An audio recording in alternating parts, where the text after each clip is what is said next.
जय हिंद साथियों, आज हम लेके आ गए आपके लिए यूपी टेट के लिए। ये सी टेट यहाँ लिखा है, इसको इग्नोर करिएगा। यूपी टेट ये 2016 का एक्चुअल पेपर है। पूरे सीडीपी के पूरे क्वेश्चन हैं, पूरे 30 क्वेश्चन सीडीपी के हैं। अंत तक साथ बने रहे ताकि आपको एग्जाम से पहले पीवाईक्यू कितना जरूरी है ये एग्जाम के बाद आपको पता चलेगा। अगर अभी ध्यान नहीं देंगे तो एग्जाम के बाद आपको अफसोस ही रह जाएगा। तो आइए हम सभी क्वेश्चन को करेंगे, बिना बकवास किए डायरेक्ट क्वेश्चन पे चलते हैं। आइए, कह रहे हैं पहले क्वेश्चन, पियाजे मुख्य रूप से किसके अध्ययन के लिए जाने जाते हैं? पियाजे किसके अध्ययन के लिए जाने? ऑप्शन आपके हैं भाषा विकास, यौन विकास, संज्ञानात्मक विकास या सामाजिक विकास। सभी ऑप्शन को मैं एक्सप्लेन भी कर दूंगा। जो जरूरी फैक्ट है, जरूरी चीज़ें, उसको मैं आपको समझा भी दूंगा। देखिए, ये कह रहे भाषा विकास। भाषा विकास के लिए एक वैज्ञानिक आते हैं जिनका नाम है नॉन चॉम्स्की। नॉन चॉम्स्की भाषा विकास के लिए जाने जाते हैं। यौन विकास के लिए आपने बहुत महत्वपूर्ण वैज्ञानिक का नाम सुना होगा, सिगमंड फ्रायड। सिगमंड फ्रायड का नाम आता है। ये यौन विकास। संज्ञानात्मक विकास जो है वो है इसके जीन पियाजे। संज्ञानात्मक विकास। ये सामाजिक तो है, ये आ जाते हैं वाइगोत्स्की।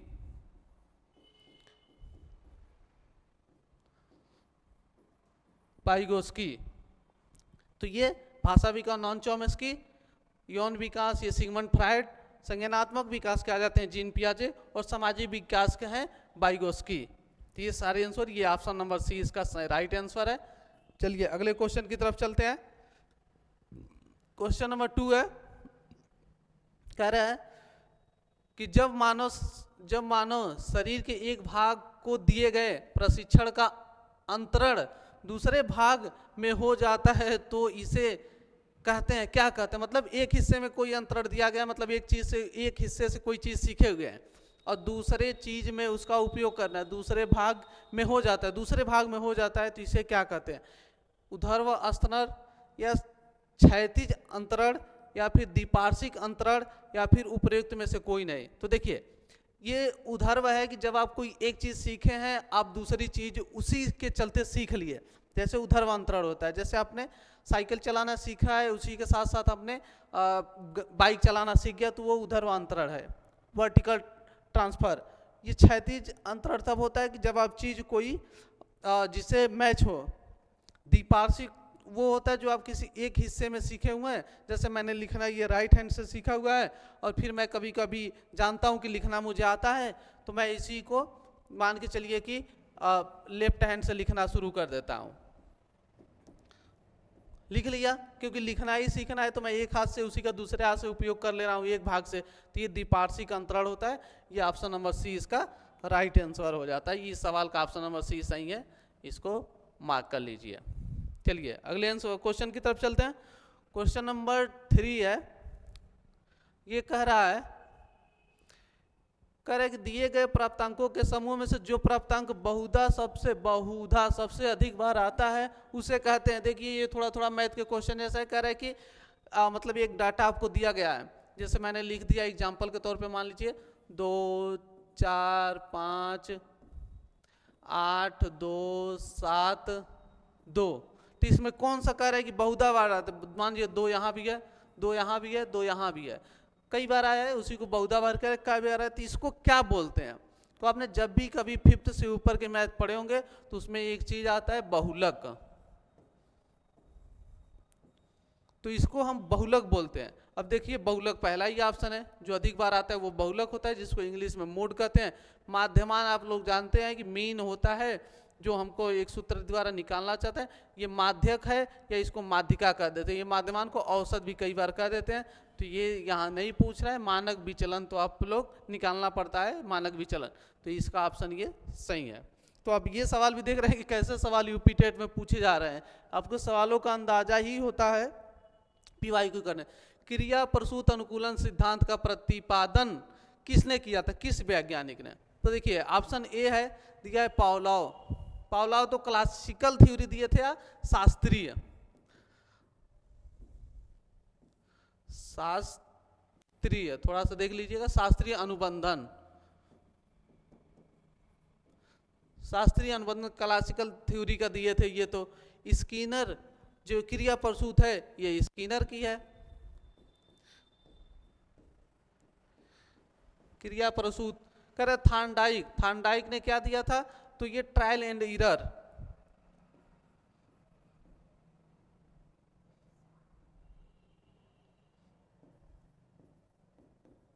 प्रयास एवं भूल। इनका कहना था कि आप बार बार प्रयास करिए और फिर उस चीज़ों को सीखिए, प्रयास करेंगे तभी सीखेंगे। इनके विपरीत में भी एक एरिक्सन साहब आ गए, कह रहे कितना प्रयास करेंगे तो क्या सीखेंगे, एक ही बार में ऐसा करिए कि सीख जाइए। देखिए ये कोहलर है, कोहलर साहब आ गए, कोहलर ने भी सिद्धांत दिया था, इनके सिद्धांत का नाम है सूझ। इन्होंने एक बंदर पे प्रयोग किया था, इन्होंने बंदर पे प्रयोग किया था, स्किनर साहब ने चूहे पे, ये पावलोव ने कुत्ते पे, और जो क्रिया प्रसूत अनुबंधन सिद्धांत है देखिए ये स्किनर है, ये ऑप्शन आपका सही है। ठीक, बाकी मैंने बता दिया है जो चीजें हैं। आइए अगले क्वेश्चन की ओर चलते हैं। कल अल्बर्ट बंडूरा निम्न में से किस सिद्धांत से संबंधित है। अल्बर्ट बंडूरा देखिए सामाजिक अधिगम सिद्धांत, या फिर व्यवहारात्मक सिद्धांत, या फिर कह रहे विकास का संज्ञानात्मक सिद्धांत, या विकास का मनोसामाजिक सिद्धांत। अल्बर्ट बंडूरा साहब हैं, तो अल्बर्ट बंडूरा साहब के आपने नाम सुना होगा, ये एक तरीके से सामाजिक विकास के सिद्धांत दिए थे। तो सामाजिक विकास का सिद्धांत यही है। बाकी व्यवहारात्मक सिद्धांत ये तो वाटसन वगैरह, वाटसन व्यवहारवादी वैज्ञानिक थे तो वो भी कह सकते हैं। बाकी ये ऑप्शन आपके गलत हैं। अगले ऑप्शन की तरफ चलते हैं। अगला क्वेश्चन है क्वेश्चन नंबर 6। देखिए मानसिक आयु का प्रत्यय किसने दिया, मतलब मानसिक आयु का प्रत्यय किसने दिया। तो देखिए जो ये बीने और साइमन है, सबको मैं बताता हूँ, इन्होंने मानसिक आय दिया। मानसिक आय या बुद्धि परीक्षण भी कह दिया जाता है, बीने और साइमन ने दिया। जो स्टर्न है उन्होंने बुद्धि लब्धि दी, बुद्धि लब्धि इन्होंने दिया। उसके बाद जो टर्मन है ये इसी को संशोधित करके फार्मूला दे दिए, संशोधित कर दिया और फार्मूला दे दिए। क्या चीज, मानसिक आय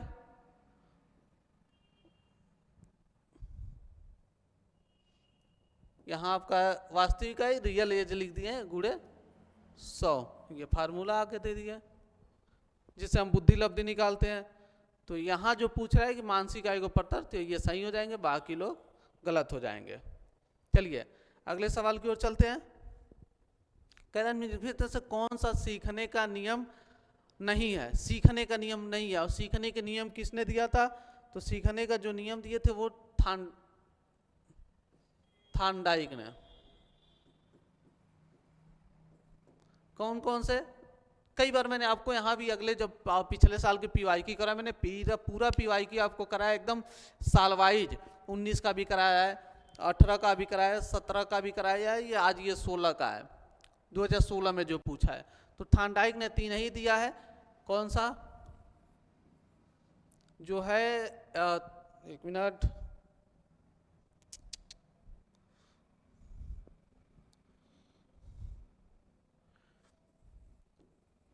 प्रभाव का नियम,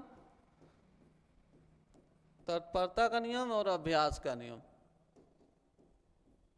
यानी आप प्रभाव से सीख सकते हैं, तत्परता सीखने की जल्दी जल्दी इच्छा ललक, अभ्यास बार बार ट्राई करेंगे सीख जाएंगे। अब देखिए इसमें क्या नहीं है, हाँ तत्परता यहाँ है, प्रभाव यहाँ है, अभ्यास यहाँ, तनाव का कोई भी नियम नहीं है, तो ये गलत आंसर। बाकी भी मैंने बता दिया है। क्वेश्चन नंबर 8 आपके सामने आ चुका है। करें सीखने के संबंध, सीखने से संबंध प्रतिक्रिया सिद्धांत में पावलोव ने प्रयोग किया। अच्छा, पावलोव ने इसको किस जानवर पे प्रयोग किया, बिल्ली, कुत्ते, बंदर, चूहे। तो इन्होंने जो प्रयोग किया वो कुत्ता, यही पावलोव ने प्रयोग किया कुत्ते पर। कुत्ते को जब भी भोजन देते थे तो घंटी बजा देते थे, कुत्ते के मुंह से लार टपकने लगती थी। कई दिन ऐसे ही चलता रहा, फिर अचानक एक दिन भोजन नहीं दिए, बस घंटी बजा दिए, कुत्ता समझा कि अब तो भोजन मिलेगा ही, लार टपकाने लगा। वहीं इन्होंने एक सिद्धांत बना दिया। देखिए कुत्ते प्रजाति को भी नहीं छोड़े पावलोव साहब। आगे देखिए क्वेश्चन नंबर 9 है, कह रहे सूझ द्वारा सीखने के सिद्धांत का प्रतिपादन किसने किया। सूझ देखिए आगे आप, ये सूझ थार्नडाइक ने तो ट्रायल एंड एरर दिया, कोहलर सूझ का सिद्धांत दिए,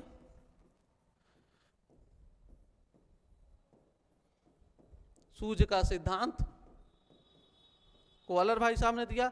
ये जो पावलोव है, अभी इसके पहले बताएं कि कुत्ते पर प्रयोग किए और कुत्ते पे प्रयोग करके इन्होंने अपना शास्त्रीय अनुबंधन, क्लासिकल थ्योरी, शास्त्रीय अनुबंधन,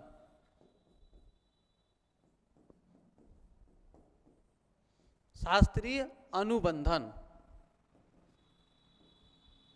अनुबंधन का सिद्धांत दिया। वुडवर्थ दे वो अलग सिद्धांत दिए। थॉर्नडाइक आप लोग जान ही रहे, कितनी बार बता चुका है। ये आपका सही ऑप्शन बी हो जाता है। चलिए अगले क्वेश्चन की तरफ। क्वेश्चन नंबर 10 है, कह रहा है कि कार्य को आरंभ करने, जारी रखने और नियमित करने की प्रक्रिया है। कौन सी प्रक्रिया है? प्रेरणा, संवेदना, सीखना या प्रत्यक्षीकरण। तो कौन सा है? क्या चीज आपके पास रहेगी तो आप किसी कार्य को शुरू करेंगे, जारी रखेंगे और अंत तक करेंगे। तो ये चीज आपके, जब आपके पास होगा मोटिवेशन किसी भी काम को करने के लिए। आप जैसे मान के चलिए, आप हमारा ये यूपी टेट का PYQ देख रहे हैं, तो आपका एक मोटिवेशन है कि मैं PYQ देखूंगा क्योंकि मेरा 2, 3, 4 जुलाई को एग्जाम होने वाला है। मुझे अगर मास्टर बनना है, सरकारी मास्टर अगर मुझे यूपी में बनना है, तो मुझे यूपी टेट पास ही करना होगा। इसीलिए तो आप देख रहे हैं, नहीं तो फिर क्यों देखते हैं? ये आपके लिए मोटिवेशन है कि आपको सरकारी मास्टर बनना है, आपको यूपी टेट पास करना है। वही चीज़ आपको यहाँ से दिखाई दे रही है। और हमको मोटिवेशन है कि हम आपको बेहतर चीज़ें देंगे, तो आप हमारे चैनल को सब्सक्राइब करेंगे, हमारे वीडियो को लाइक करेंगे, हमें मोटिवेशन मिलेगा। हमारे लिए वो मोटिवेशन है। इसलिए हम इतनी मेहनत करके PPT बना के और इतनी गर्मी में आपके लिए ये प्रोवाइड करा रहे हैं। तो आप समझे। चलिए आगे चलते हैं। क्वेश्चन नंबर 11 है, कह रहा है विस्मृति, मतलब कि भूलना, समझ जाइए इसका मतलब। कम करने के लिए क्या उपाय है? आप बहुत चीज़ों को भूल लें, उसके लिए क्या उपाय है? सीखने में कमी करेंगे। ये तो ऐसे ही नहीं को सीखने त्रुटिपूर्ण विधि, अरे कुछ भी लिख दे रहा है। पाठ की पुनरावृत्ति, रिपीटेशन ऑफ लेसन, रिवीजन आप करेंगे तब तो उसको सीखेंगे। स्मरण करने में कम ध्यान, अरे ये भाई स्मरण करने में ज़्यादा ध्यान देना है भूलने के, तो ये कम ध्यान कर रहा है, तो ये नहीं होगा। पाठ की पुनरावृत्ति मतलब कि आप बार बार उस लेसन को, जो चीज़ें आपको भूल रही हैं उसको बार बार पढ़ना पड़ेगा, तब होगा। चलिए आगे देखते हैं। आगे है क्रोध व भय का प्रकार है। ये क्रोध और भय क्या है? अभिप्रेरणा है, संवेग है, परिकल्पना है या मूल स्मृति है? तो देखिए, क्रोध और भय मोटिवेशन थोड़ी, आप डर रहे हैं तो इस मोटिवेशन का काम करेगा? कुछ भी लिख रहा है। संवेग है ये एक प्रकार का संवेग है। और एक थे वैज्ञानिक का नाम क्या था? मैक डुगल। और इन्होंने कितना संवेग दिया? 14 संवेग दिया अपने किताब में। और इनको जानना जरूरी है क्योंकि ये आगे कई PYQ में पूछा हुआ है, तो याद रखेंगे इसका संवेग होगा। ये परिकल्पना, मूल स्मृति नहीं होगी। अगले क्वेश्चन की तरफ चलते हैं। क्वेश्चन है, दूसरे व्यक्ति के बाह्य व्यवहार की नकल। किसी व्यक्ति के आप व्यवहार की नकल कर रहे हैं, तो आप क्या कर रहे हैं? जैसे मैं यहाँ पे पढ़ा रहा हूँ, आपने मुझे देखकर आपने कोई चीज़ ऐसे पढ़ानी शुरू करी। या आप अपने स्कूल में होते हैं, किसी बच्चे को देखते हैं कि किसी टीचर की, मान के चलिए कोई ऐसे ऐसे चल रहे हैं, तो बच्चा ऐसे ऐसे चलने का प्रयास करने लगता है। तो ये जो चीज़ें जो सीखते हैं, जो बच्चे किसी की एक्टिंग करते हैं, उसको अनुकरण बोलते हैं। ये अनुकरण होता है, इसको सीखना नहीं बोलते हैं। कल्पना है नहीं, चिंतन है नहीं, यह अनुकरण है, मतलब देख के सीखने को ही अनुकरण कहते हैं। आइए क्वेश्चन नंबर 14 की तरफ चलते हैं। ये कह रहा है, यदि पूर्व ज्ञान व अनुभव नए प्रकार के सीखने में सहायता करते हैं तो उसे कहते हैं, क्या कहते हैं? कह रहे हैं कि पूर्व ज्ञान व अनुभव, पहले के ज्ञान और आपके पास कोई अनुभव है जो अभी कोई चीज़ सीख रहे हैं उसमें काम आ रहा है। अरे इसको तो ऐसे होना चाहिए, मैंने इसमें देखा था, ऐसे किया था पहले। तो वो क्या कर, नकारात्मक प्रशिक्षण। अरे नकारात्मक क्यों होगा? वो तो मदद कर रहा है ना, पूर्व ज्ञान से सहायता कर रहा है, तो नकारात्मक कैसे होगा? सकारात्मक प्रशिक्षण, स्थानांतरण, हाँ ये चीज़ें सही है, सकारात्मक हो रहा है। ये खाली प्रशिक्षण स्थानांतरण है, ये सीखना इसमें है नहीं, क्योंकि व्यवहार में परिवर्तन सीखना है। मैं कितनी बार आप लोगों को बता चुका हूं। आइए आगे चलते हैं।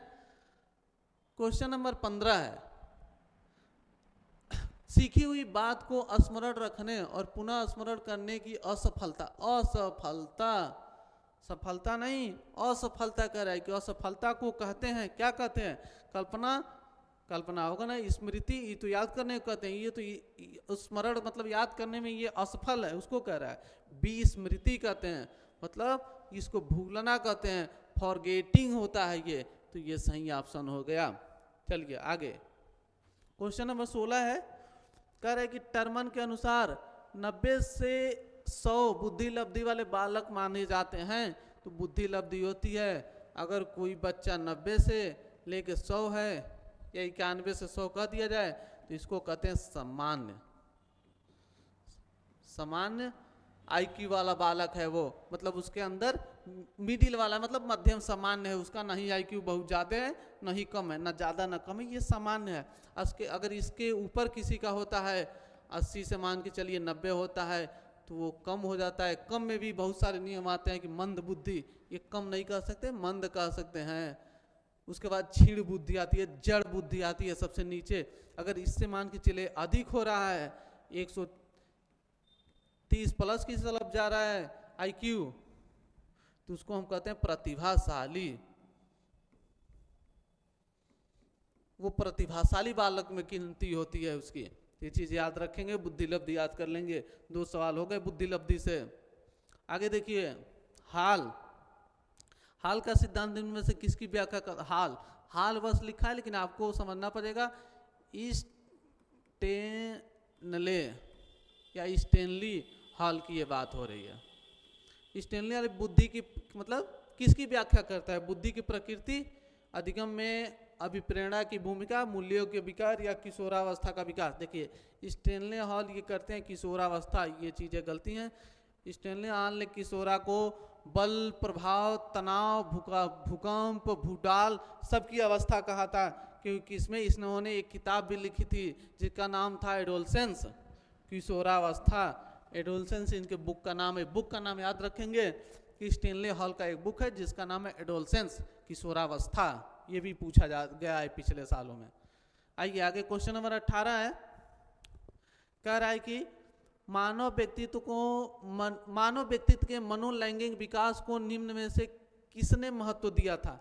किसने महत्व दिया था? कम्युनियन ने, हॉल ने, या हलिंगवर्थ ने, या फ्रायड में? तो मनोलैंगिक विकास अभी मैंने आपको कुछ समय पहले बताए थे, जो मनोलैंगिक विकास है इसको दिए थे सिगमंड फ्रायड। सिगमंड फ्रायड साहब ने दिया था मनोलैंगिक विकास, जिसमें उन्होंने कहा कि एक बच्चा होता है जिसके अंदर भी कामुकता होती है, बस उसको उस कामुकता को पूरा करने के लिए उसके अलग अलग चरण होते हैं, अलग अलग तरीके होते हैं। हम इसको भी थ्योरी में पढ़ लेंगे, आप जरूर हमारे साथ बने रहेंगे। तो देखिए, करें मनोविज्ञान की प्रथम प्रयोगशाला को किसने स्थापित किया था? किसने? डब्ल्यू बुंट, सिगमंड, पावलोव या वाटसन? तो देखिए, पहली प्रयोगशाला ये तो है नहीं, ये तो व्यवहारवादी, ये भाई साहब थे सिगमंड फ्रायड, अभी अपने पहले पढ़ा है, मनोविश्लेषणात्मक या फिर यौन वाला जो ये कामुकता वाला दिए वो दिए, ये थे डब्ल्यू बुंट, विलियम बुंट। अब देखिए इसमें बहुत सारे, इन्होंने उस कहाँ खोला था? तो जर्मनी के लिप्जिंग शहर में। लेकिन आपको बताना है कि कब खोला था, कब, वो डेट, वो सन लिखना है कि किस सन में खोला था। खोले तो थे जर्मनी के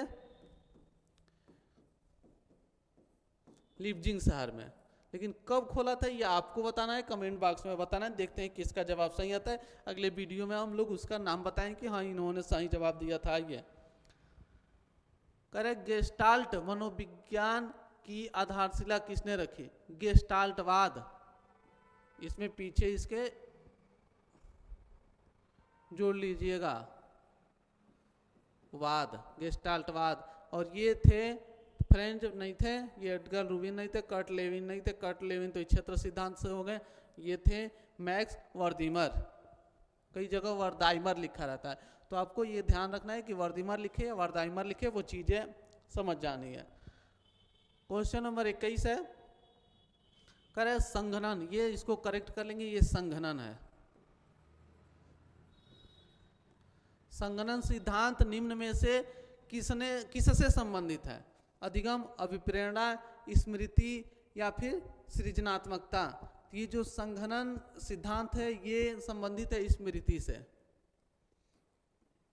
ये गलती है, स्मृति से संघनन सिद्धांत समझती है कि किसी चीज को आप कैसे याद रखते हैं। क्वेश्चन नंबर 22, क्षेत्र सिद्धांत निम्न में से किस वर्ग का सिद्धांत है? क्षेत्र सिद्धांत को दिए थे कर्ट लीविन और ये थे गेस्टाल्टवादी, तो ये सही ऑप्शन है। ये मनोविश्लेषणात्मक सिगमंड फ्रायड का है जो कि संरचनात्मक थे, ये तो वही है। वाटसन व्यवहारवादी थे जो उन्होंने नहीं किया है।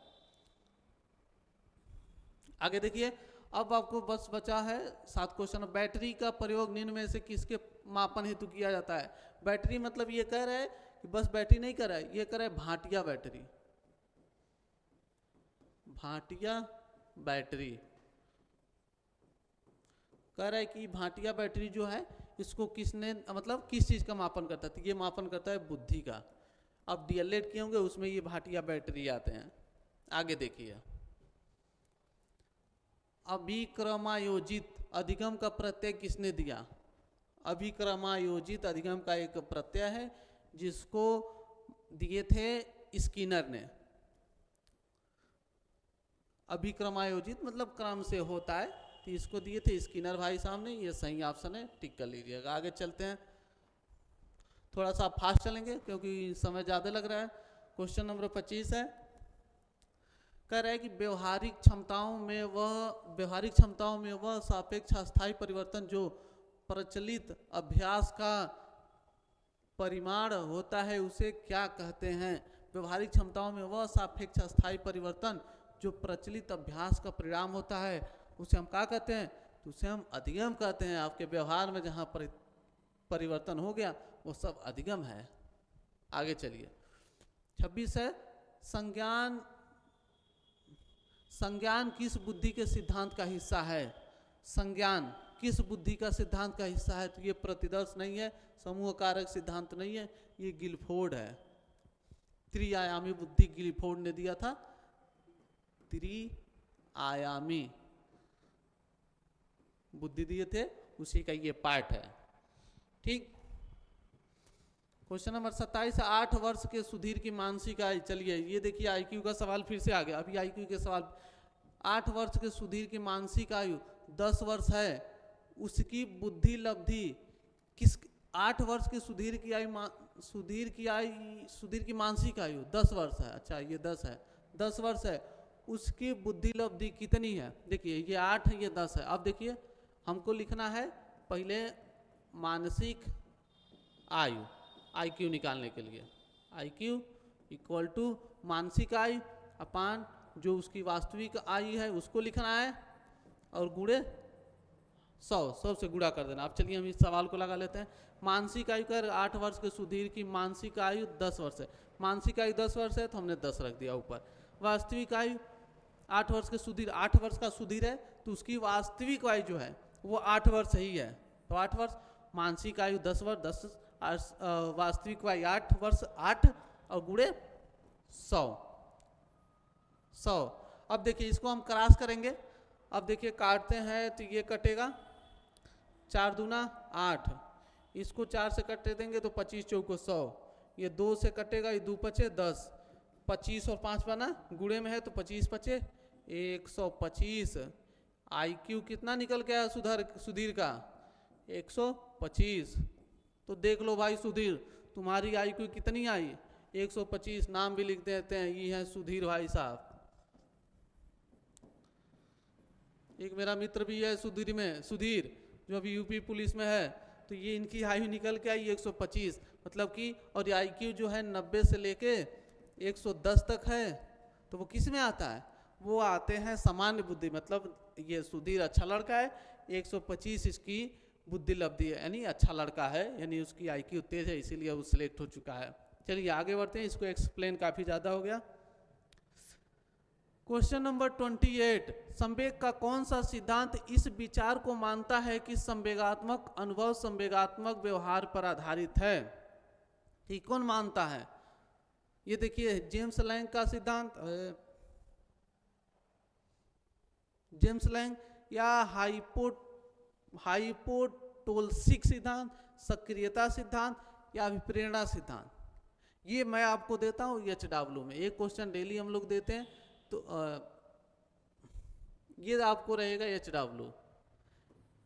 इस क्वेश्चन का जवाब आप लोग देंगे, ये एकदम फैक्ट बेस्ड सवाल है, आप लोग इसका जवाब देंगे। चलिए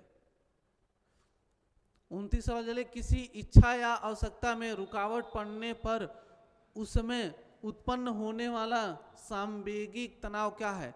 किसी इच्छा, यहां समझिए पहले, कह रहे किसी इच्छा या आवश्यकता, आपकी कोई इच्छा है, आपकी कोई आवश्यकता है, उसमें रुकावट पड़ने पर उसमें उत्पन्न होने वाला सांवेगिक तनाव क्या कहलाता है?